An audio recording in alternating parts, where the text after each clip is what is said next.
Mais, Bah, normalement, on doit avoir un petit message qui ouais. Est-ce informe que que tu l'as, toi, ou pas? moi, je ne l'ai pas. Si, là, ça y est. C'est bon. Il fallait juste que ça se mette en place, donc c'est bon, ça a démarré. Hmm. Voilà. Ok, Bon, bah bah, écoutez, très bien. je vous propose d'enchaîner tout de suite sur la démonstration. Encore une Allez, fois, je prends la main. moi, je surveille le chat et je t'interromps s'il y a une question. C'est noté. Bon, merci pour cette présentation ou cette introduction, Christophe.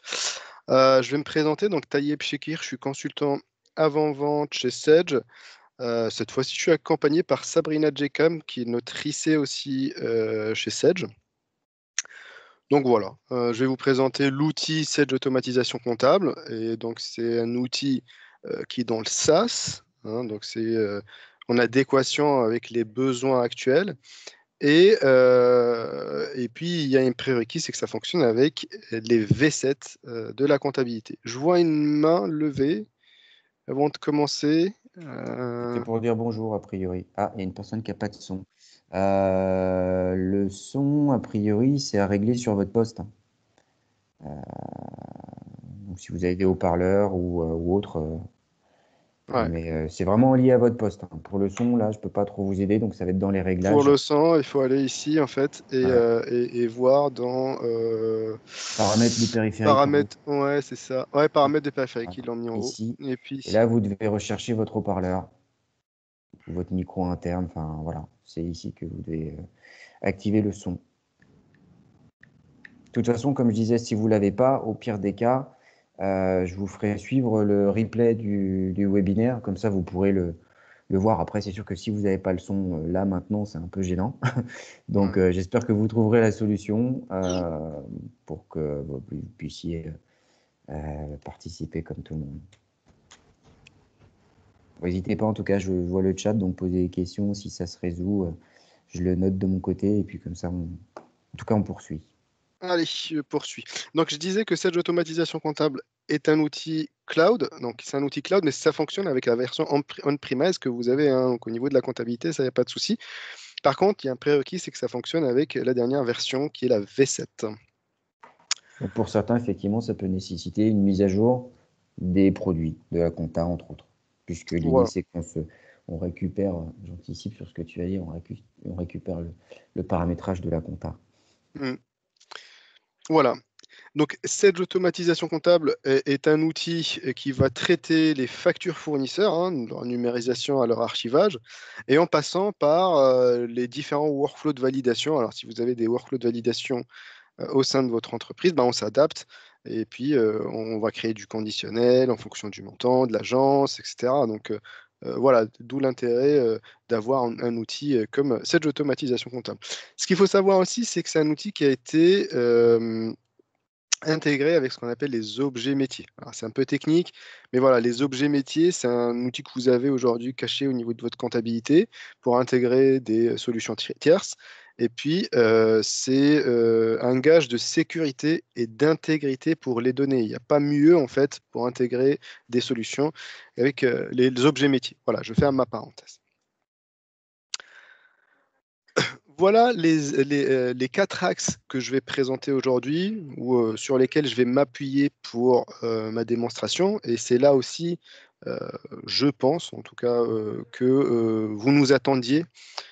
Donc c'est premièrement comment l'outil va aller identifier le maximum de champs possibles au niveau de votre PDF et de renseigner les champs de la comptabilité, hein. Donc au final, comment l'outil va analyser ces factures-là? Eh ben, c'est grâce à l'OCR. Donc Christophe l'a dit tout à l'heure, bah, c'est une sorte d'intelligence artificielle, d'algorithme qui vont aller analyser les champs type date, montant hors taxe, TVA, tiers, etc. et les renseigner pour qu'on évite, hein, donc, la saisie manuelle. Deuxième point, c'est les workflows métiers. Et donc là, vous avez jusqu'à 10 niveaux de validation. 10 niveaux, c'est pour dire beaucoup. On gère le ou et le et, c'est-à-dire que voilà, une facture peut passer un premier service et un deuxième service, ou bien au sein du premier niveau, bah, on aura des fois, bah, elle partira sur une agence à Paris, une agence à Marseille en fonction là. Cette notion d'agence, elle est propre à cette automatisation comptable. Vous ne la retrouvez pas aujourd'hui au niveau de la comptabilité, hein. C'est vraiment une notion propre à cette automatisation comptable qui va nous permettre d'affiner et d'aller plus loin au niveau des workflows. Troisième point, c'est l'archivage. Toutes les factures qui vont entrer sur cette automatisation comptable, on va pouvoir les archiver, les stocker. On est sur un archivage de 10 ans sur Azure, hein, donc on va s'appuyer sur Azure, donc c'est vraiment très sécurisé. Et puis dans des data centers qui sont en France. Et puis finalement, le quatrième axe, c'est le lien comptable. J'ai évoqué un peu tout à l'heure en disant on va éliminer le maximum de saisies comptables grâce à l'OCR. Et puis voilà, hein, donc une fois qu'on a rempli notre masse, ça va se traduire par une écriture comptable et donc une intégration vers la comptabilité. Et puis depuis la comptabilité, on aura le PDF de la facture qui sera rattaché à l'écriture comptable. Voilà. Je passe au bénéfice client. Donc on est dans la dématérialisation, donc on est forcément dans la réduction des coûts. Deuxième point ou deuxième bénéfice, c'est l'automatisation. Donc il y a une phase d'apprentissage à l'outil. Par exemple, à la première facture, on va lui apprendre certaines choses, lui il va reconnaître aussi certaines choses. Et puis voilà, hein, donc c'est souvent avec le tiers, il a souvent un seul format de facture. Et puis l'outil va aller enregistrer, mémoriser ce modèle de facture-là pour retrouver les informations qu'il souhaite avoir depuis le modèle. Voilà. Et donc il y a certains champs. Par exemple, au niveau du numéro de facture, il faut lui montrer où est-ce qu'il trouve cette suite logique de lettres et de chiffres. Mais voilà, à partir de la deuxième, troisième facture, tout fonctionne normalement. Et puis de cette manière-là, on va optimiser son gain, son temps. On va gagner du temps non seulement au niveau de la saisie, mais aussi au niveau des processus de validation, parce que c'est ce qui prend le plus de temps, hein. Donc c'est les processus de validation. Parce qu'on sait que voilà, il y a une facture, si on traite le papier, il faut passer le document au bureau d'à côté. Là, en ce moment, on est en télétravail, la personne n'est pas là, il faut attendre, ou bien la scanner, et puis l'envoyer par mail, et voir si elle l'a reçu ou pas. Alors que on va éliminer toutes ces choses-là, et puis on va maintenant traiter le tout sur une seule plateforme qui sera dédiée avec des relances, hein. Donc, si la personne n'a pas validé en temps et en heure la facture et que ça traîne un peu, on peut la relancer. Et puis voilà, donc c'est vraiment un outil dédié à ces choses-là. Le quatrième point, c'est la mobilité. Donc, la mobilité dans le sens du SaaS, hein, donc du cloud, donc on peut travailler à distance, on n'arrête pas la machine. Et puis, il y a aussi l'application mobile qui est disponible pour les valideurs. Cette application mobile va permettre aux valideurs de valider ou de mettre en litige la facture. Voilà. J'ai évoqué tout à l'heure l'archivage, je ne vais pas revenir dessus. On va avoir des contrôles, contrôles au niveau des IBAN, des tiers, des dates, etc. Et surtout, euh, moi, une démo sur trois à peu près, il y a la notion de doublon qui ressort. Et oui, on traite les doublons. C'est-à-dire que si on a traité déjà une facture et qu'on veut la retraiter une deuxième fois, l'outil va nous le dire. Ce message-là, c'est du paramétrage. Soit il peut être bloquant, on ne peut pas avancer, ou bien tout simplement, voilà, il nous informe que c'est un doublon et puis on peut le traiter. On a la notion de traçabilité, vu qu'on est à l'utilisateur nommé, donc on sait qui a fait quoi, et puis voilà, et on peut laisser des commentaires, on sait à quel moment l'outil est rentré, enfin le document est rentré au niveau de la comptabilité, au niveau de cette automatisation comptable, à quel moment il a été validé, hein. Donc tout est traçable. Voilà. Au niveau du principe de fonctionnement, donc moi je le présente en deux parties. Ça, c'est un principe de fonctionnement, on va dire, global, où on ne va pas traiter du workflow. Donc là, la facture, quand elle arrive au niveau de la bannette acquisition du comptable. Et puis l'OCR va identifier tous les champs. Et le comptable, à ce moment-là, va valider les informations reconnues par l'OCR. Il a toujours la main, il peut aller modifier les informations. Et puis, si on lui donne les droits analytiques, bah, il pourra saisir l'analytique et puis intégrer l'écriture au niveau de la comptabilité. Voilà. Donc là, c'est un principe de fonctionnement simple. Dans cette slide, je vais aller plus en détail. Déjà au niveau de l'intégration des factures, donc je vais citer 3 scénarios. Donc le premier, on va dédier une adresse mail et puis toutes les factures, on va arriver sur cette adresse mail-là. Et puis l'outil va tout simplement aller lire les mails qui viennent d'arriver avec une pièce jointe et l'intégrer au niveau de la bannette.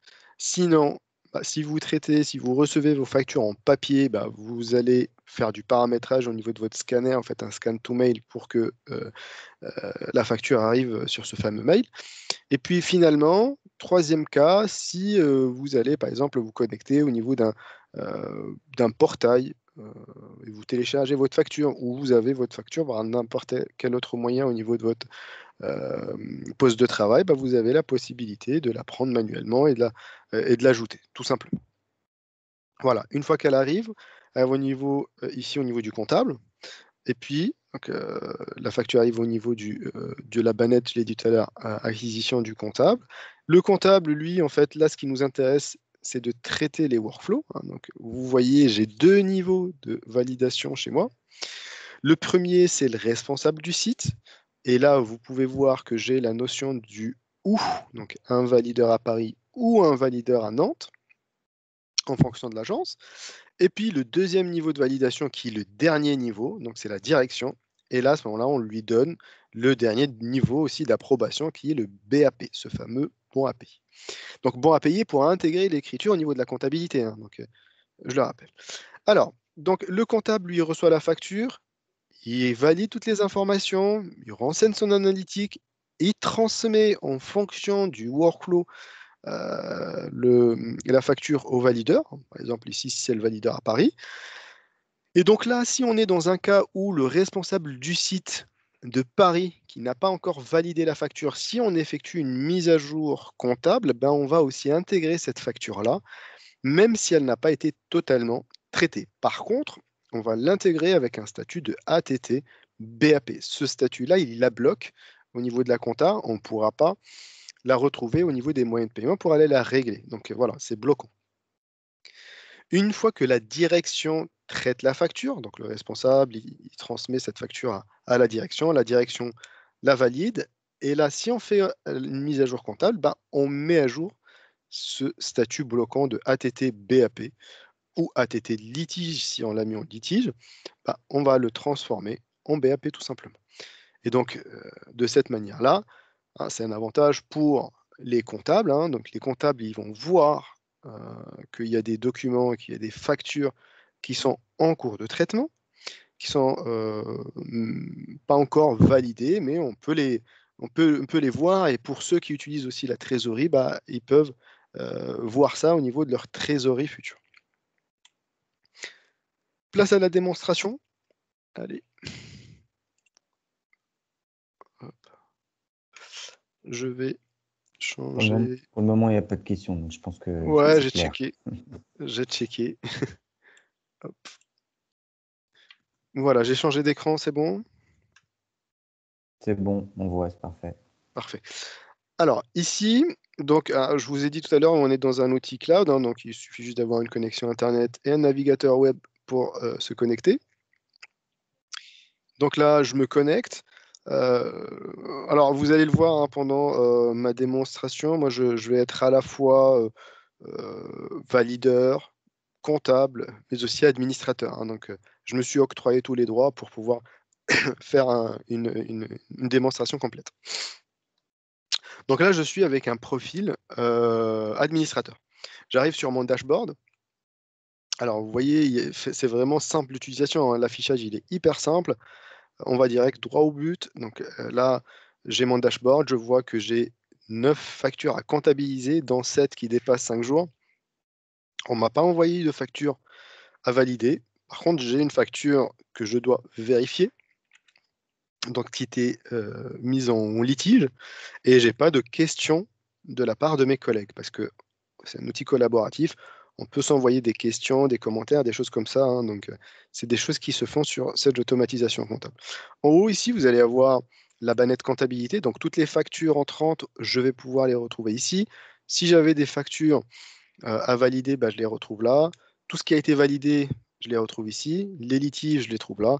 Et puis, les documents qui sont en traitement dans les 9 qui viennent de la comptabilité, de la bannette comptabilité, ici. Ce qui m'intéresse en tant qu'administrateur, c'est de vous montrer certaines choses qu'on ne peut pas voir avec d'autres profils, hein, parce on a la notion de droit, de gestion des droits, des autorisations, d'affichage, etc. Donc c'est une notion qu'on intègre parfaitement au niveau de cette automatisation comptable. Je vais retrouver mes données type compte, hein, les comptes tiers. On a la possibilité d'en créer depuis cette automatisation comptable, et quand on fait la mise à jour, ben, on envoie l'information au niveau de la comptabilité. Donc c'est un connecteur bidirectionnel, hein, donc on envoie, mais on réceptionne, mais on envoie aussi. Ce qu'il faut savoir aussi, c'est que lors de l'intégration d'une facture où on n'a pas le tiers de reconnu, ben, on a la possibilité de le créer depuis la facture, hein, donc c'est possible. Je peux retrouver aussi mes modèles de saisie. Donc, les modèles de saisie, donc certainement des comptables parmi les participants, donc c'est des choses que vous utilisez au niveau de votre comptabilité, bah, on les garde, on les récupère nativement pour pouvoir les utiliser. Et ce qui est mieux ici, c'est qu'on peut les associer à des tiers. Et de cette manière-là, quand on veut utiliser ces modèles-là pour des tiers en particulier, bah, ils vont ressortir à chaque fois une facture du tiers en question. On est multi-société, donc c'est là où on gère toutes les sociétés. On a les journaux, hein, donc bon, moi j'en ai qu'un seul, c'est le journal d'achat, hein, donc c'est ça, les modes de règlement, notre plan comptable, notre plan analytique aussi. Donc là, je retrouve mon plan analytique, parce qu'on gère l'analytique. On a les grilles de ventilation. Si vous utilisez aussi des grilles de ventilation analytiques au niveau de votre comptabilité, bah pareil, on va les récupérer nativement. On va les retrouver ici. Et puis, je vous ai dit tout à l'heure, la notion de droit. Donc là, on va créer des postes, hein, et puis on va associer des personnes à ces postes-là. Par exemple, je peux voir ici que peut faire mon comptable. Bah, mon comptable, bah, tout simplement, je vais me connecter après en tant que comptable, hein. On va voir.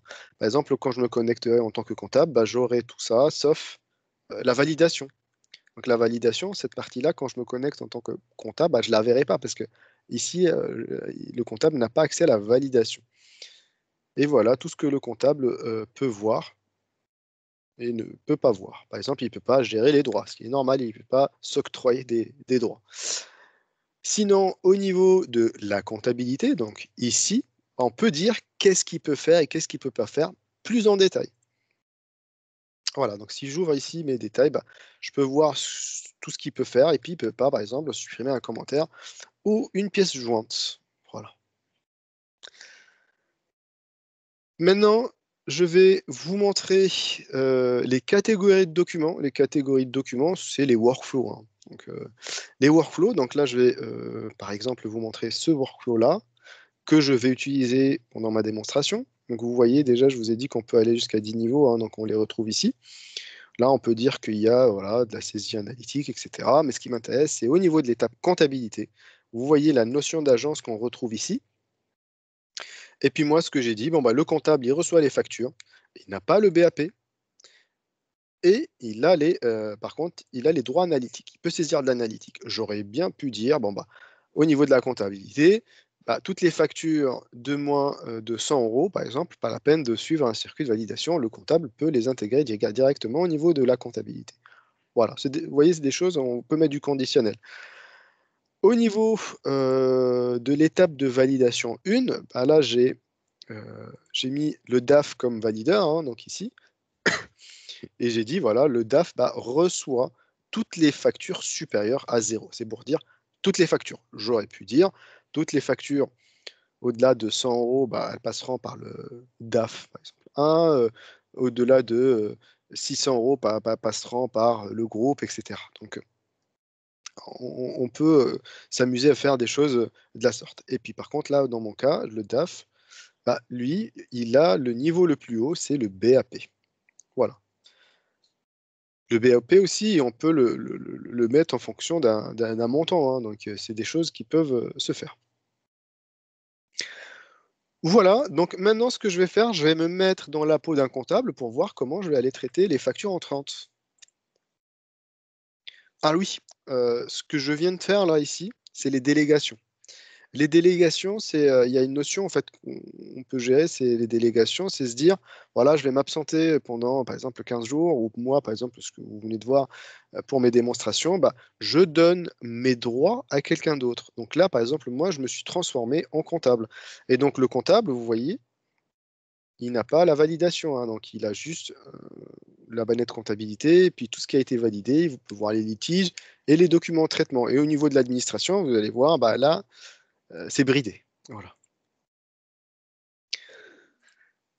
Je vais aller au niveau de ma banette comptabilité. Bah, je peux très bien voir que j'ai alors toutes les factures que je dois traiter, hein, qui sont venues, hein, les 9. Alors moi, ce qui m'intéresse, c'est d'aller traiter la 477, celle-là. Donc je vais tout simplement cliquer sur le crayon. Voilà. Et puis, on va arriver sur le PDF de la facture à gauche et puis les champs renseignés à droite. Donc là, l'outil est allé lire le tiers qui est dans le PDF, hein. Donc là, il me l'a renseigné, hein, c'est le compte tiers Brelot. Il s'est basé sur le nom du tiers. Alors, il peut se baser aussi sur la date, le numéro de téléphone, etc. Mais surtout, ce qui va primer, c'est ce numéro de TVA intracommunautaire qui est unique par tiers. Au niveau du workflow, bah, c'est ce que je vous ai montré tout à l'heure, hein, c'est ce que j'utilise, ce que je dois utiliser pour ce type de tiers, de type de facture. Le journal, je vais me mettre cette écriture-là, je vais la mettre sur le journal d'achat, hein, tout est renseigné, vous voyez, je ne renseigne rien. Le type, il a détecté que c'est une facture, c'est pas un avoir, donc voilà. Au niveau du numéro de facture ici, bah, là, il le sait, parce que moi, c'est pas ma première facture que je la gère, donc là, c'est bon, la machine est en marche. Par contre, la première fois, bah, il fallait que je fasse un copier-coller d'ici et mettre le numéro de facture là. Pourquoi? Parce qu'il n'y a pas vraiment une règle au niveau du numéro de facture. C'est soit un N avec un numéro de facture, soit un numéro qui est placé comme ça directement avec FA, comme comme le cas pour moi là ici. Ou bien, bon, bah, c'est facture, numéro et avec un numéro. Voilà. Donc ici, voilà, première facture, il faut aller copier-coller le numéro de facture. Pareil pour la référence. Alors moi, je n'utilise pas la notion de référence, mais voilà, c'est pareil pour tout ce qui est référence. Vous avez ici la date de facture. Ça, c'est des choses qu'il va reconnaître facilement parce que le champ date, il est connu, hein, donc on a tous les formats, il sait les connaître, il va les intégrer. Ici, voilà, c'est le 4 février, 4 février 2021. Je vois, et les factures manuelles. On ne traite pas les factures manuelles, hein, donc on va traiter que le PDF. Et Ouais, pour le puis, coup, les factures manuelles, il faut les scanner pour qu'elles soient intégrées après dans l'outil. et puis, au niveau de la date d'échéance, bah, la date d'échéance, elle est renseignée ici, donc il est allé la lire et me la renseigner au niveau de la date d'échéance. Alors ici, au niveau du mode de règlement, j'ai chèque, alors que là, j'ai virement. Donc ici, ce qui prime, en fait, c'est la fiche tiers de la comptabilité. Donc si moi, j'ai renseigné au niveau de mon plan tiers, euh, mon breloque, voilà, ici, si j'ai noté le mode de règlement chèque, c'est que j'ai négocié ce mode de règlement avec mon tiers. Et puis, voilà, c'est ce qui me renseigne là.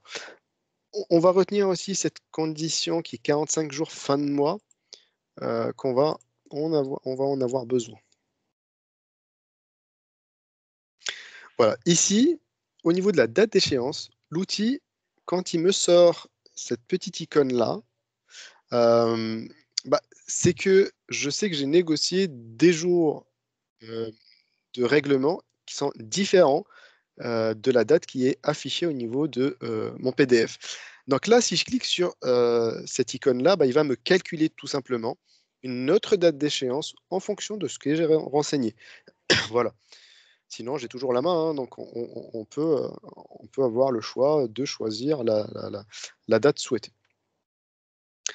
Le libellé, moi j'ai mis une règle, voilà, j'ai dit le nom du tiers suivi du numéro de facture, mais c'est des choses qui sont personnalisables. Au niveau du total, il est allé lire le total hors taxe, la TVA et le TTC. Voilà, tout simplement. Ça, c'est des choses qu'il reconnaît facilement. Au niveau de l'imputation comptable, là, en fait, il me sort le dernier schéma comptable que j'ai utilisé avec ce tiers-là. À 95%, c'est le même.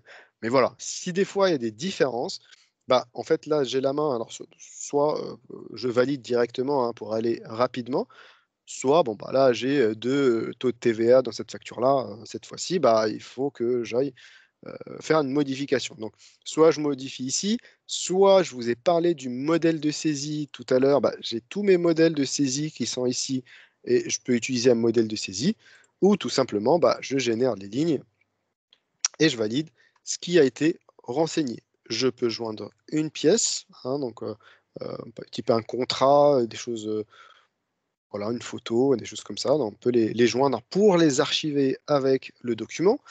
Et puis, moi, j'ai prévu de l'analytique au niveau de cette facture-là. Donc, je vais soit appliquer une grille de ventilation, soit faire à la mano. Donc là, mon plan analytique, je vais sélectionner mon plan analytique et puis dire le montant que je veux ventiler. Et puis voilà, je sélectionne ma section analytique.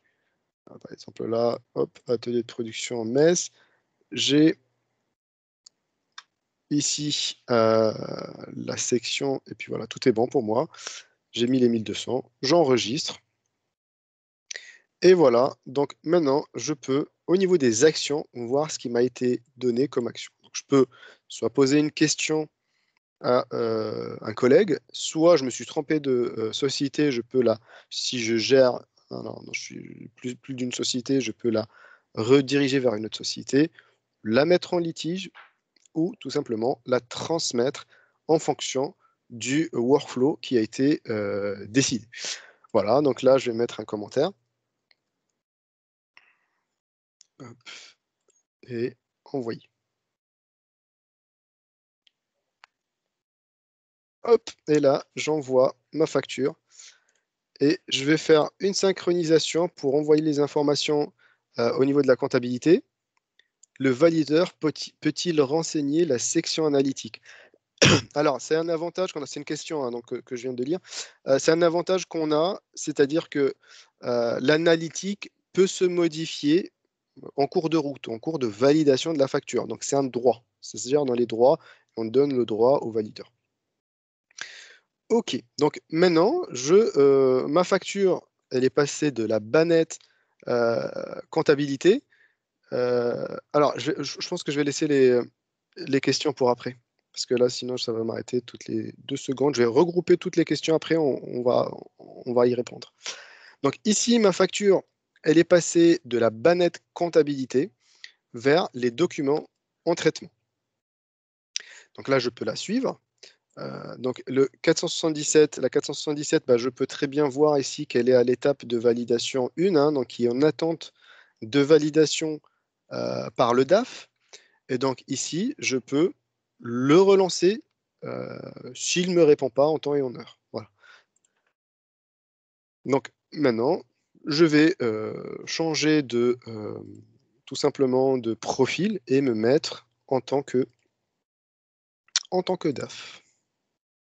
Alors, avant de valider la facture et naviguer en tant que DAF, rappelez-vous tout à l'heure, je vous ai dit, même si la facture n'a pas été totalement traitée, et donc là, on est dans ce cas-là, et si je fais ma mise à jour comptable, bah, on peut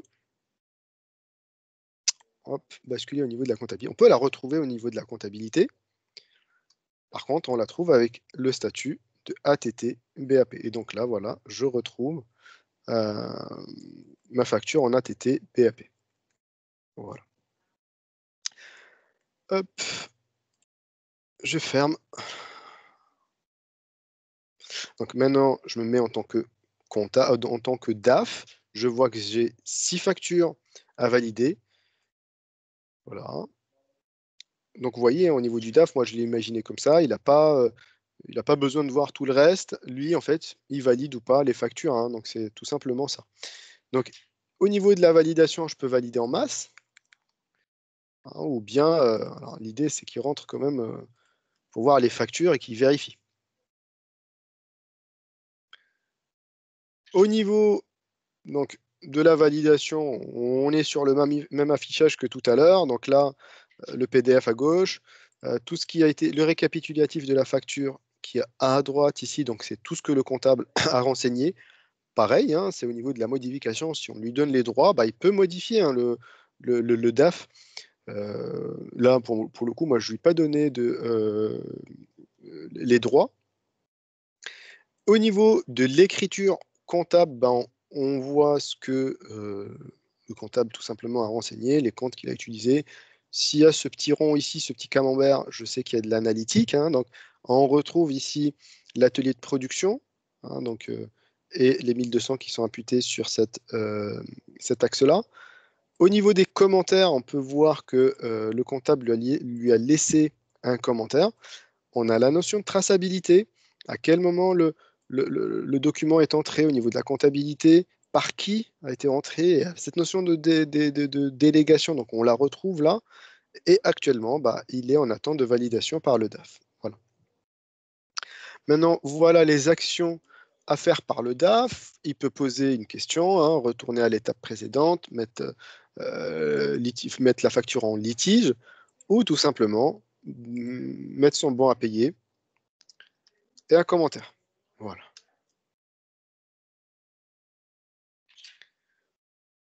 Et je transmets. Hop. Et là, je vais effectuer ma synchronisation. Et puis, hop, je reviens là. Alors, ce qu'il faut savoir, c'est que moi, pour la démonstration, je suis en train de synchroniser à chaque fois. Alors, vous n'êtes pas obligé de le faire, hein, donc, mais voilà, moi, il fallait que je vous montre. Vous pouvez tout simplement planifier la synchronisation, hein, donc vous mettez, voilà, vous sélectionnez votre société, et puis vous mettez par exemple chaque jour à partir de quel moment vous commencez cette synchronisation, et vous mettez l'horaire, hein, souhaité, et puis voilà, il vous synchronise. Hop. Et si je reviens ici, je reviens en tant que comptable pour voir comment l'information revient au niveau du comptable.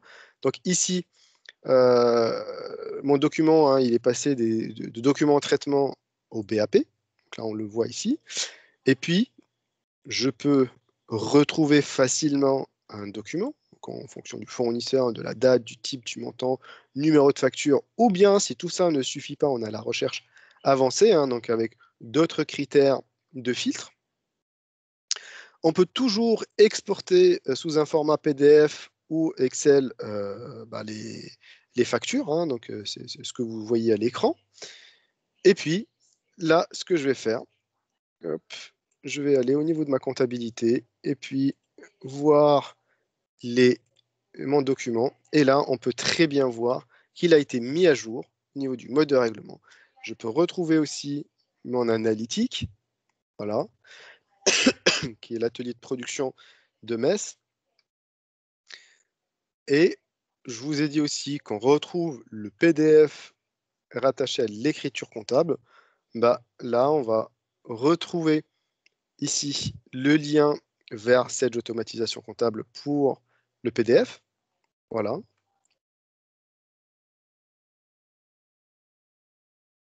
Hop. Voilà.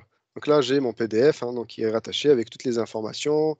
Et puis surtout, ici, il y a quelque chose qui m'intéresse, c'est le tampon qui a été rajouté sur ou ajouté sur le document. Donc c'est le BAP, telle date et par quel valideur. Voilà.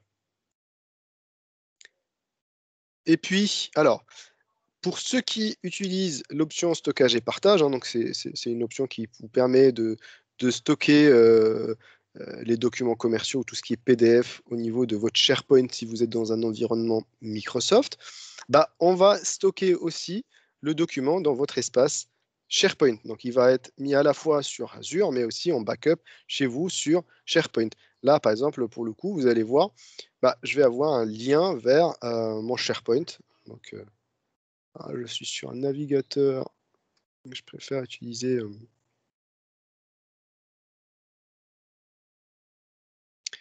hop. Là, c'est Internet Explorer qui n'est pas bon. Et ça bug. Alors, hop.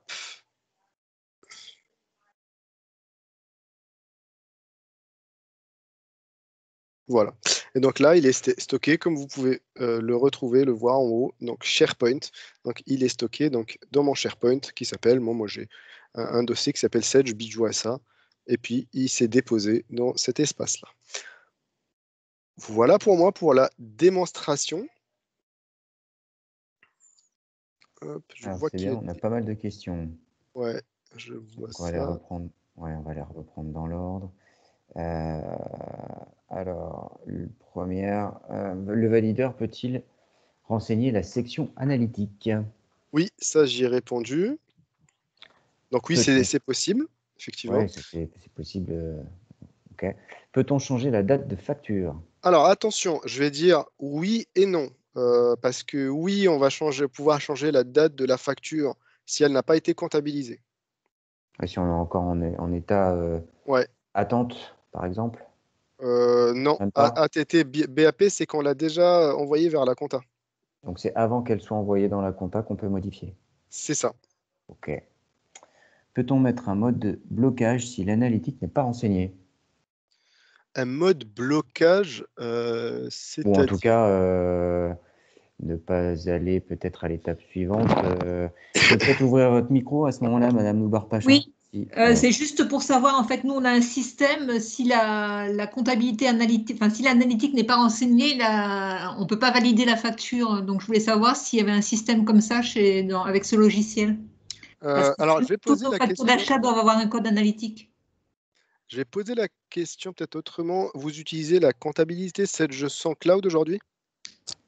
7, je sens. Ouais, Non, ouais, Oui, si, si. Sage 100, oui, je ne sais ok. pas. Ouais. Comment vous le traitez aujourd'hui sur Sage 100? À chaque écriture, on renseigne l'analytique sur les comptes 6 et 7, sur les Et comptes si vous ne le de. faites pas? Et si on ne le fait pas, je pense qu'on ne peut pas valider la facture Nathalie et Nora. Si ça se valide, simplement, on a une zone à blanc. Ouais, Voilà. En fait, on suit la comptabilité. Donc d'accord. aujourd'hui, on suit l'idée, hein, c'est que c'est un outil pour les comptables. Donc on suit la comptabilité. Donc on peut ne pas renseigner l'analytique. Il faut que je creuse un peu, je vois s'il n'y a pas de restrictions des choses dans ce sens-là, mais ma réponse est non, la première, D'accord. Très bien. Merci. parce qu'on suit la Ouais, comptabilité. a priori, oui, puisque effectivement, on se plug sur la compta. Donc, Ouais. ok. Une autre question, où est-ce si tu aurais la possibilité de traiter une facture un peu plus complexe avec plusieurs lignes, des Oui, numéros de oui, bien série? sûr. Alors oui, bien sûr, on va traiter Parce que c'est vrai plusieurs lignes, que, plusieurs aussi TVA. ouais, aussi, Euh, ouais. oui, alors moi, j'utilise une facture simple, mais oui, on peut traiter des factures complexes. En fait, si vous voulez une ligne ou plusieurs lignes pour l'outil, c'est la même chose, hein. Il va tout simplement lire. Par contre, c'est là où ça devient peut-être un peu complexe, c'est que il peut y avoir 3 lignes sur la Avec des taux facture de taxes différents. avec des taux de taxes différents, mais par contre, au niveau des comptes de charge, il peut y avoir que 2 comptes de charge.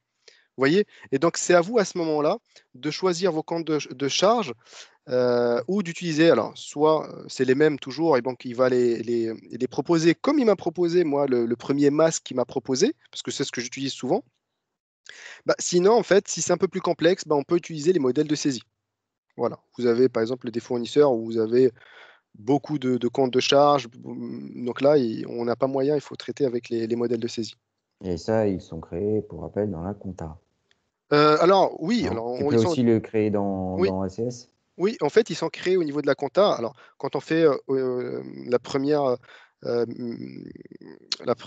intégration, on va dire, de l'outil avec la comptabilité, on récupère déjà ça en nativement.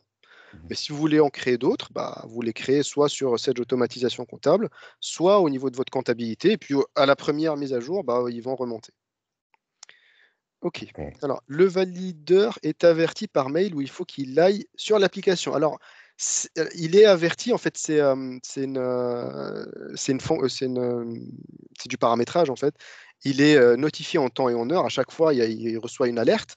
Ou bien il choisit d'être notifié une fois par jour avec tout ce qu'il doit faire. Donc voilà, vous avez la possibilité. Ok. Est-ce que vous avez d'autres questions? N'hésitez pas. Non, j'en vois pas d'autres. Moi, je vois Madame Madame Breton Breton qui est en train qui est d'écrire en un train roman. d'écrire. Et ouvrez votre micro si c'est plus simple, hein, je sais pas. Mais Ah, si ça vient, c'est bon. D'autres personnes peuvent-elles intégrer des factures dans ACS en dehors du comptable? Euh, Intégrer des factures, les factures vont s'intégrer automatiquement dès lors qu'on va envoyer une facture au niveau de l'adresse qui est dédiée à cette automatisation comptable. Ça, il n'y a pas de souci, hein. Par contre, c'est le comptable qui va les qui va traiter. la traiter, ouais. Donc en fait, je poursuis un peu. À la limite, j'ai envie de dire, n'importe quel interlocuteur peut scanner et envoyer, déposer une facture sur l'adresse mail identifiée et utilisée pour Sage ACS, pour ACS. Par contre, bah, ce sont les utilisateurs qui seront créés dans Automatisation Comptable qui pourront les traiter selon leurs droits qui seront affectés, mais c'est eux qui les traiteront. Merci, ça répond à ce que je voulais savoir. Très bien. Parfait. C'est le but. Pouvons-nous Pouvons-nous saisir saisir... des renseignements dans le libellé, par exemple, une période? Alors, dans les libellés, en fait, vous allez pouvoir les personnaliser, hein. C'est personnalisable. Par contre, alors un point de vigilance, pas les libellés, mais j'ai eu cette question avant. On ne gère pas les infos libres pour le moment. Voilà, si vous avez des infos libres, on ne va pas les gérer aujourd'hui. Ce que Voilà. tu peux peut-être évoquer aussi, parce que je pense pas que Oui, tu l'aies je montré, mais c'est continue là. le... Ah, il y a une autre question, non? Non, Ok. pour le moment. Ah, si, ça vient. La facture peut-elle être modifiée en compta?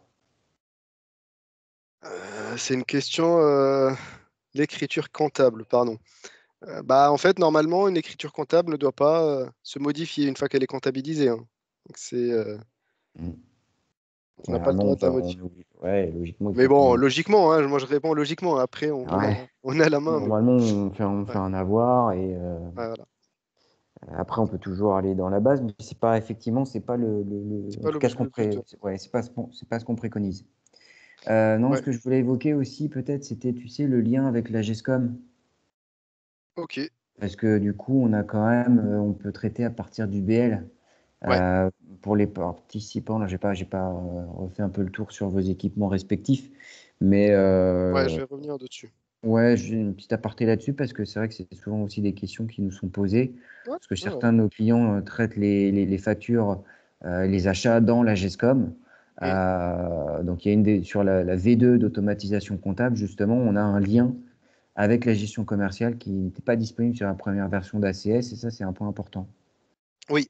Alors, je le rappelle, hein, c'est un outil déjà pour les comptables, comme son nom l'indique, c'est Sage Automatisation Comptable. Sauf qu'on s'est retrouvé avec donc nos clients qui vont utiliser à la fois la comptabilité, mais aussi la gestion commerciale. Et donc, ils nous disent, bah, nous, en fait, on va gérer le banc de commande qu'on va faire évoluer vers un banc de réception, etc., au niveau de la gestion commerciale. Mais effectivement, la comptabilisation se fait au niveau de la comptabilité. Qu'est-ce qu'on fait dans le cas où on reçoit la facture en PDF ou en papier, et donc on veut la traiter au niveau de cette automatisation comptable, mais que on a déjà un peu géré son cycle de vie au niveau de la gestion commerciale.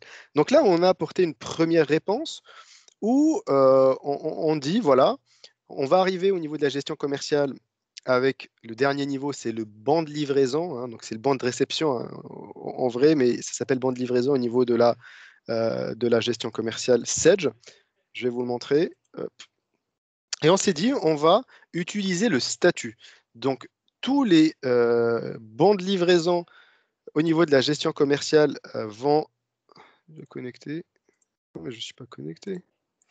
Ah, peut-être là. Je vais me déconnecter. Hop. Ah, comptabilité. Effectivement, je suis connecté. Et puis, je vais me connecter là en tant que voilà, gestion commerciale. Donc, on va utiliser le statut de réception, de confirmer, donc un bon de réception confirmé.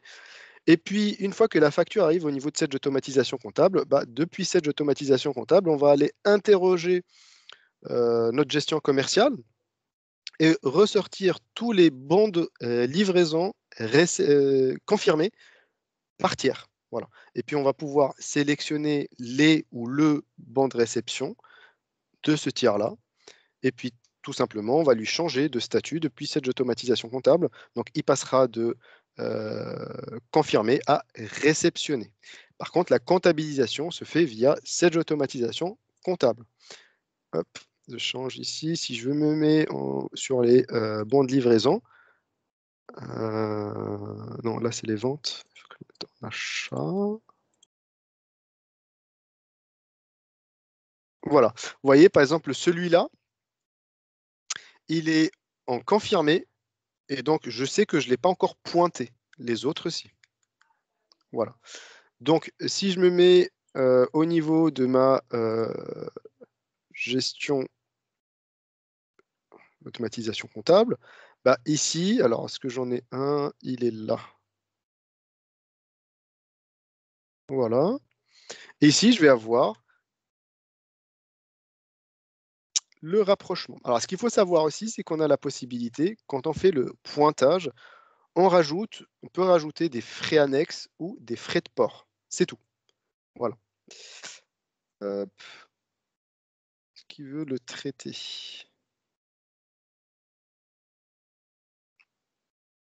Celui-là. Je ne sais pas pourquoi il ne veut pas l'ouvrir.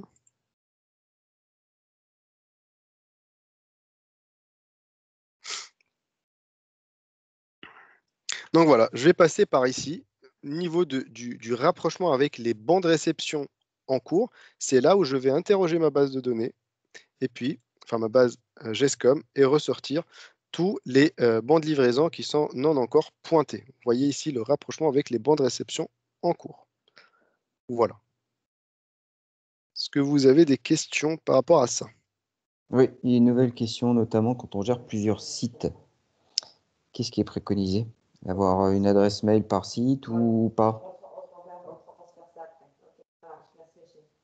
D'ailleurs, je ne suis pas sûr qu'on puisse avoir, enfin tu vas nous le dire, qui est mieux.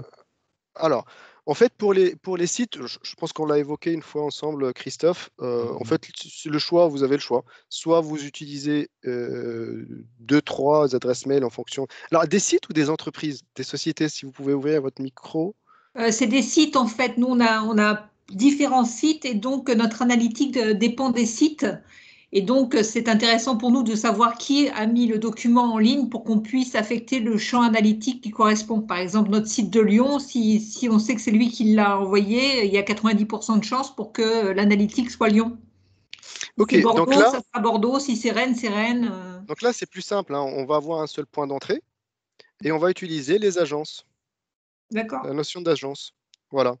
Ok. Et voilà. Au niveau de l'analytique, alors je peux aller plus loin. On a une fonctionnalité sympa au niveau de l'analytique. Si vous avez un mot qui est disponible au niveau de votre PDF, c'est un mot-clé, on appelle ça mot-clé. Il est toujours le même. Exemple Lyon, là, vous avez évoqué Lyon. Il y a Lyon dans votre PDF, on a la possibilité d'associer l'analytique qui va avec. D'accord, merci. Voilà. Par contre, si vous gérez plusieurs sociétés, Mhm. là, à ce moment-là, là, je vais plus loin, hein, que la question. C'est soit différentes adresses mail par société, et c'est ce que je préfère. C'est peut-être un peu plus lourd au niveau de la gestion. Sinon, il y a une autre réponse où on va utiliser aussi les mots-clés par entreprise. Et donc, en fonction du mot-clé qui est disponible au niveau du PDF, il va l'envoyer à la structure, à la société qui est citée dans le mot-clé. D'accord, merci. De rien. C'est bon. Est-ce que je continue? Je vais juste continuer. Alors, j'ai 2-3 slides à finir. Et c'est... voilà. Puis on aura tout vu. Voilà. Au niveau du découpage fonctionnel, on va être sur deux propositions, hein, deux versions, une standard et une premium. La différence entre les deux, c'est qu'au niveau de la premium, on va aller plus loin. On va voir la gestion analytique, l'application mobile pour les valideurs, les circuits de validation. On n'est pas bridé au niveau du nombre de factures, alors qu'en standard, on sera à 1500. Le nombre d'agences, on n'est pas bridé aussi, hein, donc cette notion d'agence. On a la notion de multisociété au niveau de la premium, pas la standard. Voilà. Et pour finir, donc là, je fais un récap. On est sur un connecteur bidirectionnel, hein, donc ça va dans les deux sens. On reçoit des informations de la comptabilité, mais aussi on va envoyer des informations à la comptabilité. On a la notion de traçabilité, donc on sait qui a fait quoi. Alors, pour ça, en fait, vous n'êtes pas bridé aussi au nombre d'utilisateurs. C'est-à-dire que vous allez être facturé au nombre de factures, hein, c'est ça le modèle. Et voilà, demain, votre entreprise grandit, vous ajoutez des utilisateurs supplémentaires, il n'y a pas de souci, il n'y a pas d'impact sur le tarif. Donc, vous pouvez même créer des accès juste en viewer pour contrôler ou autre, ou un accès en dehors de votre entreprise, hein. Donc, voilà, c'est des choses qui se font. On a un contrôle au niveau des doublons, RIB, échéance. On a des circuits de validation avec du conditionnel. On a une application mobile pour les valideurs. On gère le BAP. On est multisociété. On a le lien vers l'écriture, depuis l'écriture comptable vers le PDF du document. Et là, je cite aussi, vous avez le backup vers votre SharePoint si vous êtes dans un environnement Microsoft. On gère des clôtures et les clôtures, elles sont propres à Sage Automatisation Comptable. Vous pouvez clôturer des journaux au niveau de Sage Automatisation Comptable et non vers la comptabilité, hein, donc c'est différent. On a cette notion de rapprochement avec les bons de réception ou bons de livraison depuis la gestion commerciale. Et voilà, donc je pense qu'on a traité les questions, mais si vous avez d'autres, je suis ouvert. Quand vous dites facturation au nombre de factures, c'est-à-dire que le coût est variable en fonction des. Alors, est-ce que c'est par exemple 1500 temps, 2000 temps, 10 000 temps, ou alors c'est vraiment à la facture, c'est-à-dire si j'en fais 788 ou 10 299 C'est assez simple. Tu prends le point? Ouais. Justement, c'est une bonne transition. Je voulais aborder un petit peu cette notion tarif. En fait, ce produit-là, à la différence des produits classiques Sage, est facturé effectivement selon un volume que vous traitez de documents. Maintenant, on a une grille tarifaire qui est bâtie avec un volume de factures annuelles. Donc, on démarre à 1500 factures par an. Ensuite, on passe à 3000, 5000, 10 000. Donc, après, quand vous êtes sur une formule, voilà, je veux dire 5000 factures par an, si vous en faites un peu moins ou un peu plus, enfin un peu moins, il n'y aura pas de réajustement. Un peu plus, il y aura une régularisation qui sera faite à la fin de l'année du contrat. Après, il faut savoir qu'en cours d'année, si vous estimez, si vous savez que vous allez dépasser le forfait initial, on a la possibilité d'ajuster en cours de contrat. C'est possible. Après, pour terminer sur ce point, effectivement, on n'est pas donc limité sur un nombre d'utilisateurs. C'est encore une fois, voilà, selon le volume de factures que vous traitez. Il n'y a pas un coût précis de facture, ce sont des différents plafonds qui vous sont proposés. Donc ça, n'hésitez pas à revenir vers Frédéric, je crois qu'il vous suit, qui pourra vous préciser le coût pour les différentes formules proposées. Est-ce que j'ai répondu à votre question? Oui, j'avais demandé les tarifs, mais je ne les ai pas reçus, c'est pour ça. Vous voyez avec Frédéric, il vous les communiquera. Après, il faut juste que vous ayez une idée, voilà, même si elle est approximative, du volume de factures que vous traitez par an. D'accord, très bien. Voilà, il y a cette notion de facture par an, hein, comme l'a cité Christophe. Ce qu'il faut savoir aussi, c'est que vous avez un suivi de consommation. Ouais. Et vous savez à quel moment, là, moi, je n'ai pas traité beaucoup, hein, j'ai 86 factures et il me reste beaucoup. Donc, je sais. Pas beaucoup. On voit surtout que ouais, j'ai pas de business, tu vois. C'est ça. Mais en tout cas, oui, ça vous permet justement, pour rebondir sur ce que je disais, d'avoir cette notion de suivi, de vous dire, voilà, si on est parti sur une estimation de 5000 et qu'on se rend compte qu'au milieu de l'année, on est déjà à 3 ou 3500, bah, peut-être qu'il faut ajuster le forfait à la tranche supérieure. Donc ça, c'est possible. Et vous êtes alerté quand vous arrivez à 80% de consommation de votre pack. Voilà. Voilà, D'accord. ça peut. Et en dehors de ce forfait, il y a d'autres coûts? Coût d'implémentation, maintenant, déploiement sur cette solution-là, c'est C'est assez, intuitif. ouais, c'est assez simple. Après, en plus de ça, on récupère quand même le paramétrage. Là, ça va surtout être sur le début où en fait on va activer, si vous voulez, le service.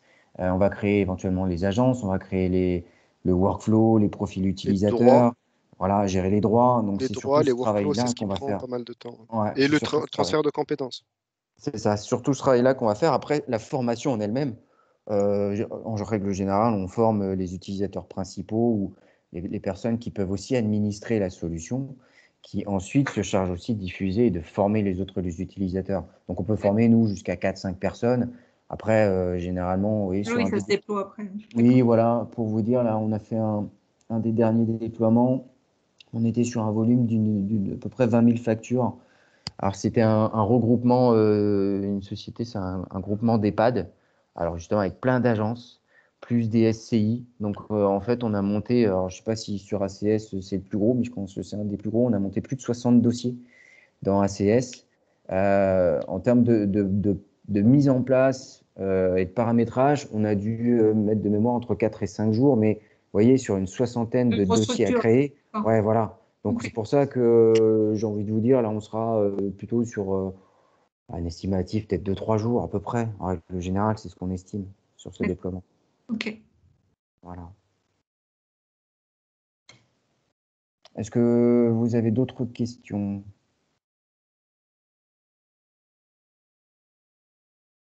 Une question arrive à mon retour. Je vais le voir. Si, il y a une question en fait. Quand on valide une facture Ah qui a oui. une liaison avec un bon de livraison de la gestion commerciale, le BL devient facture. Non, alors c'est pour ça que on utilise ce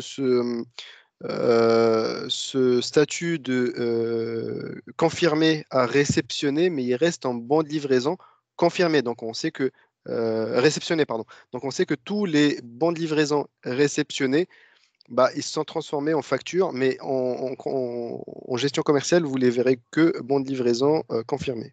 Réceptionné, pardon. Voilà. Peut-on aussi mettre les notes de frais? Alors, je ne sais pas comment vous voulez les gérer, les notes de frais, mais si vous voulez les gérer comme je vous ai montré, vous avez la possibilité de le faire. Mais euh, je ne sais pas comment vous voulez. Enfin, sinon, il y a des outils qui sont plus adaptés, je dirais. Mais C'est pas sa vocation première. ouais, Voilà. voilà. Après, ça peut éventuellement se gérer, mais c'est pas le but principal de l'outil. Ouais, c'est ça.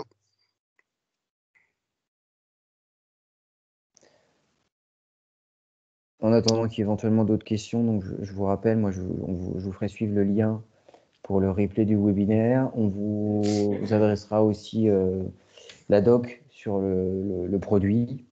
Et puis bah, Frédéric et moi-même, on reste bien sûr à votre disposition si vous avez des questions complémentaires ou besoin d'échanger, de précision technique. On n'hésitera pas à faire appel également à Taïeb. Voilà, donc en même temps, je regardais, mais on n'a Mm. pas d'autres questions. Donc, Juste pour revenir à donc l'avant-dernière question, ça nous a été remonté, hein, donc on est en train de travailler dessus hein, par rapport à donc le statut facture au niveau de la gestion commerciale. Mais vous savez, techniquement, aujourd'hui, en fait, si ça se transforme en facture, si vous utilisez la gestion commerciale et la comptabilité, bah, vous allez vous retrouver avec un doublon. C'est ce qu'on veut éviter. Parce qu'on peut comptabiliser hein, de la GESCOM vers la comptabilité. Et donc, on est en train de travailler dessus. Aujourd'hui, le seul moyen, c'est de travailler avec le statut du bon de livraison, qui est efficace, mais effectivement, ça reste un bon de livraison réceptionné. Voilà. ok. Très bien. Bah, écoutez, si Bon, je pense qu'il n'y a plus de questions. ce que j'allais dire, s'il n'y a plus d'autres questions. Merci. Bah, merci, merci à peut-être une dernière question. Suspense. Non, c'est Non, c'est bon. merci. Bon, Très merci à bien. vous d'avoir suivi ce webinaire. Merci à vous tous. Merci Taïeb pour la démonstration. Et puis, comme convenu, on vous fait suivre la présentation, les documentations et on reste à votre disposition pour tout complément d'information, tarifs, questions techniques ou autres. Voilà. Merci Merci à beaucoup. tous. Au revoir. Merci beaucoup. Au revoir. Bonne fin de journée. À bientôt. Au revoir.